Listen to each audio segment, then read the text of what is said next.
Graça e paz, irmãos e irmãs. O nosso texto de hoje é Romanos 15, de 14 a 22, e estamos refletindo sobre o Evangelho da Redenção. Tendo concluído o seu ensino sobre a ética na igreja, Paulo faz a sua conclusão pessoal.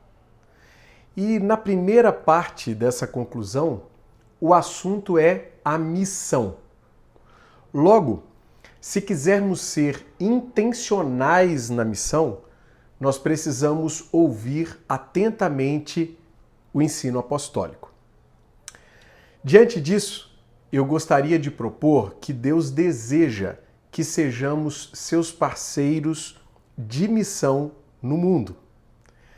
No texto de hoje, observaremos 3 aspectos dessa missão. O primeiro aspecto é a santidade da missão, do verso 14 ao verso 16.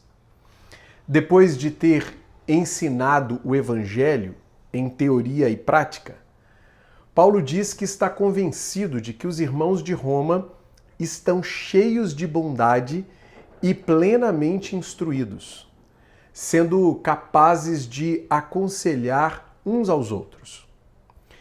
É interessante que bondade e instrução sejam pré-condições para dar conselhos na igreja.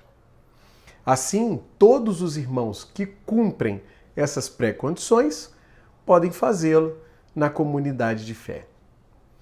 Na sequência, o apóstolo é humilde e honesto ao afirmar que muito do que ele ensinou, os irmãos já sabiam.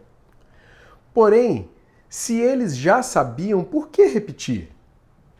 Porque há assuntos que precisam ser constantemente lembrados, especialmente o Evangelho. É nesse contexto que Paulo introduz a sua missão. Ele declara que Deus lhe deu a graça de ser um ministro de Cristo Jesus para os gentios. A palavra grega traduzida por ministros é leiturgos. Em relação ao templo, o leiturgos é alguém ocupado com coisas santas, um sacerdote, um mediador entre Deus e os homens. É nestes termos que o apóstolo concebe o seu ministério. Por meio do Evangelho, apresentar os gentios como uma oferta aceitável a Deus, santificados pelo Espírito Santo. É extraordinariamente belo conceber a nossa missão dessa forma. Saber que Deus nos vê como pessoas que apresentam outras pessoas em oferta a Ele. Diante disso, nós podemos fazer pelo menos 2 importantes perguntas. Primeira, será que nós já ganhamos essa consciência da nossa missão? Segunda, considerando o nosso entorno, quem são as pessoas que podemos apresentar a Deus? Que Ele nos dê a graça de sermos intencionais na nossa missão. O segundo aspecto é a integralidade da missão, do verso 17 à primeira parte do 19. O texto segue e Paulo diz que se gloria em Cristo Jesus e no seu serviço a Deus. Ele serve a Deus servindo pessoas. E aqui surge uma importante questão. Como ele faz tudo isso? E o apóstolo responde: não me atrevo a falar de nada, exceto daquilo que Cristo realizou por meu intermédio em palavra e em ação. Verso 18. Notem, ele testemunha do que Cristo fez através dele em palavra e em ação. A missão é exatamente isso, testemunhar de Jesus com palavras e com ações. Simples assim. Assim sendo, a missão não é o testemunho de Jesus só com palavras, nem só com ações. Antes, é o testemunho de Jesus com palavras e com ações no poder do Espírito. Uma vez que a criação foi integral, a queda foi integral e a redenção foi integral, a missão necessariamente é integral. Não há outra missão. E é extraordinariamente desafiador saber que todos nós podemos nos engajar na missão. E nós o fazemos quando, com simplicidade, testemunhamos de Jesus com palavras e com ações. É como declara René Padilla: missão é a ação que exige explicação. Onde estamos, nós servimos às pessoas com tudo aquilo que nós somos e temos. Servimos tanto no exercício da nossa vocação, quanto em atos de bondade. E, quando oportuno, nós anunciamos a chegada do Reino de Deus, esperando que o Espírito Santo leve as pessoas a confiarem em Jesus de todo o coração.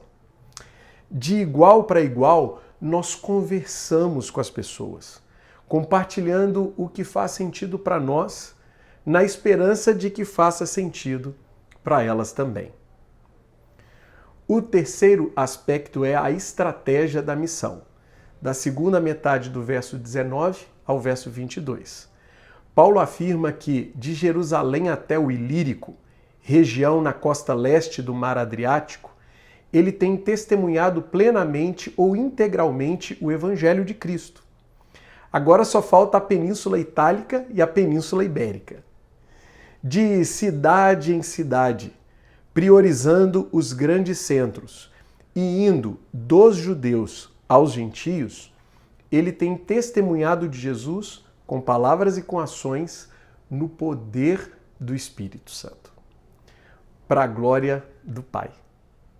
O seu propósito é claríssimo: chegar aos confins da terra, chegar à Espanha. Aqui o apóstolo anuncia uma das suas estratégias mais importantes: apresentar Jesus a quem ainda não conhece. Sempre fiz questão de pregar o Evangelho onde Cristo ainda não era conhecido, de forma que não estivesse edificando sobre o alicerce de outro. Mas antes, como está escrito, hão de vê-lo aqueles que não tinham ouvido falar dele, e o entenderão aqueles que não o haviam escutado. Versos 20 e 21. É extraordinariamente necessário repensar as estratégias da nossa missão hoje. Considerando que o nosso mundo é plural e que o Brasil caminha para ter uma maioria evangélica, é preciso se relacionar intencional e desinteressadamente com as pessoas.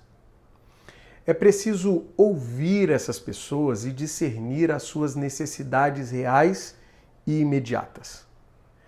É preciso orar por essas pessoas, pedindo a Deus que revele o seu grande amor a elas. É preciso estar ao lado dessas pessoas, servindo-as conforme as nossas possibilidades. É preciso discernir as melhores oportunidades para ter boas conversas com essas pessoas. É preciso desconstruir compreensões equivocadas de Jesus e do Evangelho do Reino de Deus. É preciso compartilhar Jesus e confiar que o Espírito Santo agirá na vida dessas pessoas. Por fim, eu tenho para mim que um dos nossos maiores desafios hoje é o de evangelizar aqueles que já são nominalmente crentes. Que Deus nos dê discernimento e sabedoria para isso. Portanto, irmãos e irmãs, considerando a santidade da missão, a integralidade da missão e a estratégia da missão, sejamos bons parceiros de Deus aqui neste mundo. Que assim seja e um grande abraço para você.